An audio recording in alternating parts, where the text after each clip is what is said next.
सत्ता में खबरों के स्टीयरिंग को बांग्लादेश की ओर अब मोड़ते हैं। बांग्लादेश में अब जो हो रहा है उसे विरोध प्रदर्शन, आंदोलन, हक की लड़ाई, छात्रों का गुस्सा, ये सब कहना उचित नहीं होगा, क्योंकि बांग्लादेश में शेख हसीना की सत्ता जाने के बाद बहुत ही अराजक और हिंसक वीडियो सामने आ रहे हैं। आप जब वहां के वीडियो देखेंगे तो यही कहेंगे कि इन तस्वीरों के लिए प्रदर्शन, गुस्सा या लड़ाई जैसे शब्द बहुत ही छोटे शब्द हैं। दावा किया जा रहा है कि बांग्लादेश को इस तरह जलाने में जमात इस्लामी के कट्टरपंथियों का हाथ है। 3 प्रमुख छात्र नेताओं ने खुद को जमात से अलग दिखाने की कोशिश तो की, लेकिन छात्र आंदोलन और छात्र नेताओं की जो छवि है उसका कंट्रोल इस वक्त जमात के हाथ में है, क्योंकि बांग्लादेश का नया नैरेटिव हिंसक तस्वीरों से ही गढ़ा जा रहा है। ऐसे में जमात इस्लामी संगठन को जमात आतंकी कहें तो गलत नहीं होगा। इसके कई वीडियो सबूत आज हम सत्ता के न्यूज़ मित्रों को दिखाने वाले हैं, जो सीधे बांग्लादेश से आए हैं। वहां खबरों को दबाने और वीडियो को शेयरिंग को रोकने का काम भी शुरू हो चुका है। पहले कुछ अपडेट के साथ आपको ये बता देते हैं कि पिछले 3 दिनों से बांग्लादेश के हालात कैसे बदतर होते जा रहे हैं। बांग्लादेश की पूर्व प्रधानमंत्री शेख हसीना पिछले 50 घंटों से भी ज्यादा वक्त से भारत में हैं। वहीं बांग्लादेश में हसीना की पार्टी के नेताओं की और उनके करीबियों की हत्या की जा रही है। आवामी लीग के 20 नेता और उनके परिवार के 9 लोगों की हत्या हो चुकी है। बांग्लादेश के मशहूर एक्टर शांतो खान और उनके पिता सलीम खान की कट्टरपंथियों ने पीट कर हत्या कर दी। बांग्लादेश के गायक राहुल आनंद का 140 साल पुराना घर जला दिया गया। उनके घर में घुसकर उनके साथ मारपीट की गई।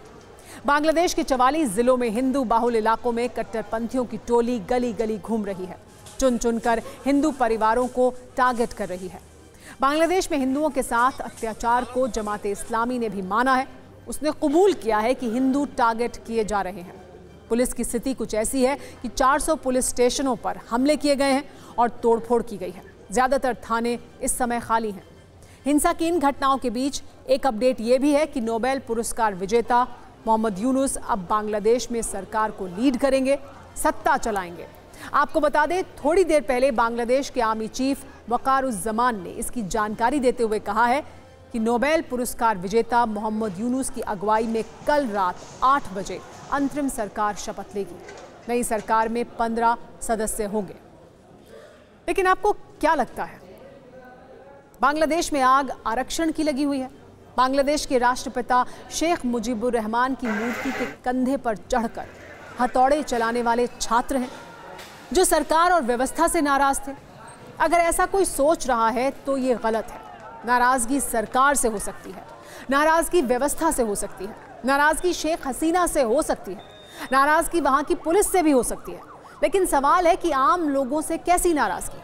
अपने गाने से बांग्लादेश का नाम दुनिया में रोशन करने वाले गायकों से कैसी नाराजगी? कला के दम पर पहचान बनाने वाले एक्टर्स से कैसी नाराजगी है?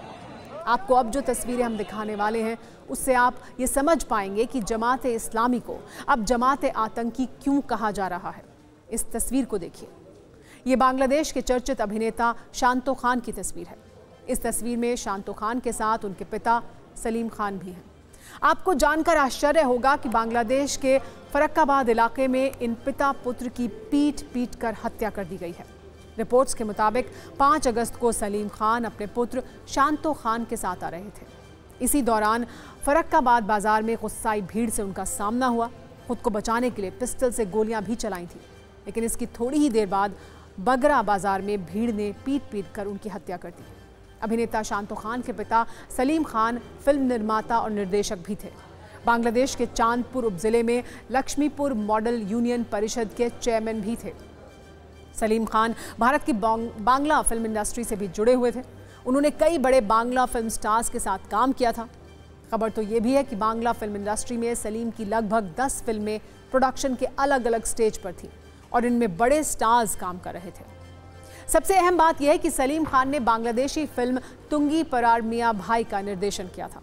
ये फिल्म बांग्लादेश के पहले राष्ट्रपति शेख मुजीबुर रहमान के जीवन से प्रेरित थी। वही शेख मुजीबुर रहमान जिनकी मूर्ति पर चढ़कर प्रदर्शनकारियों ने हथौड़े चलाए और जिनकी बेटी शेख हसीना को देश छोड़कर भागने को मजबूर कर दिया गया। फिलहाल जो वीडियो बांग्लादेश से आ रहे हैं उनसे इतना तो समझ में आ रहा है कि इन लोगों का एजेंडा सिर्फ आरक्षण नहीं है।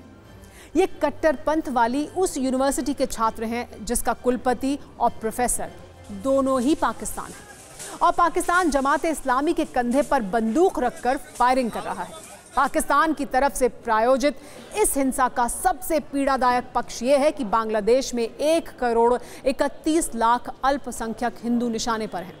ऐसा लग रहा है कि जमाते इस्लामी के लोग मौके का इंतजार कर रहे थे और अब उन्हें एक बड़ा मौका मिल गया है। आपको दिखाते हैं कैसे बांग्लादेश में कला का कत्ल हो रहा है।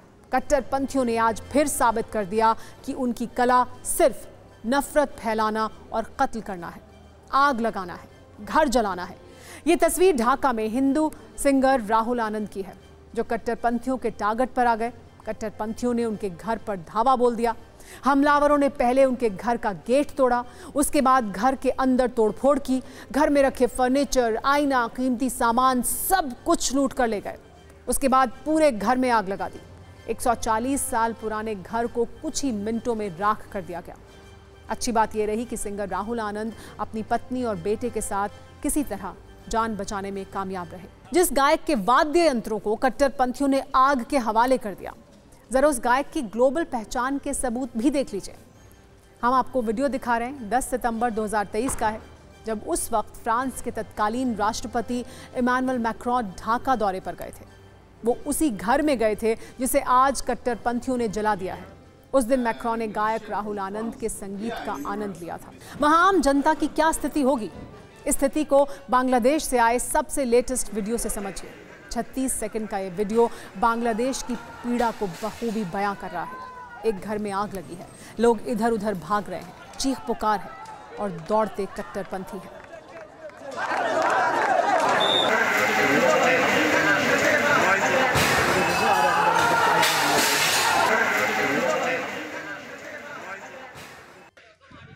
इसके अलावा बांग्लादेश के छत्रगाम में हिंदुओं के 6 से ज्यादा घर जलाए गए हैं। दिनाजपुर के हिंदू बाहुल गांव में भी दंगाइयों ने आग लगाई है। 50 से ज्यादा उपद्रवियों ने हिंदुओं के घरों को जला दिया है। बांग्लादेश के नीलफामारी जिले में भी इसी तरह की हिंसा देखने को मिली है। हिंदू परिवारों के साथ मारपीट की गई है, दुकानों को लूटा गया है। आप 120 सेकंड की न्यूज रील में देखिए कि बांग्लादेश में हिंसा के तीसरे दिन भी कैसे कट्टरपंथियों का टारगेट वहां के हिंदुओं पर ही है।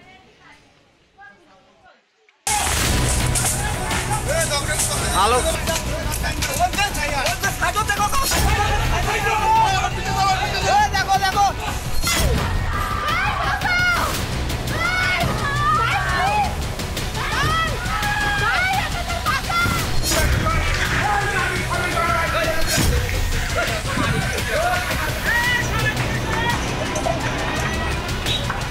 ঘরকুমার পাড়ায় আগুন দেওয়া হয়েছে।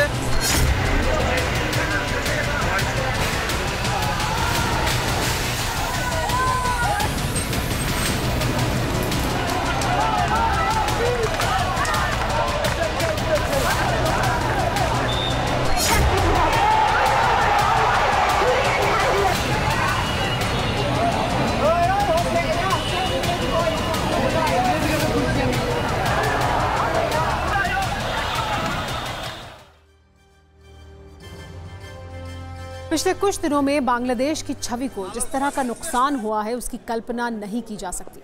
एक तरफ कट्टरपंथियों और जमाते इस्लामी के लोगों की भीड़ उत्पात मचा रही है, दूसरी तरफ कुछ लोग ऐसे भी हैं जो हिंदुओं पर हो रहे अत्याचार रोकने की कोशिश कर रहे हैं।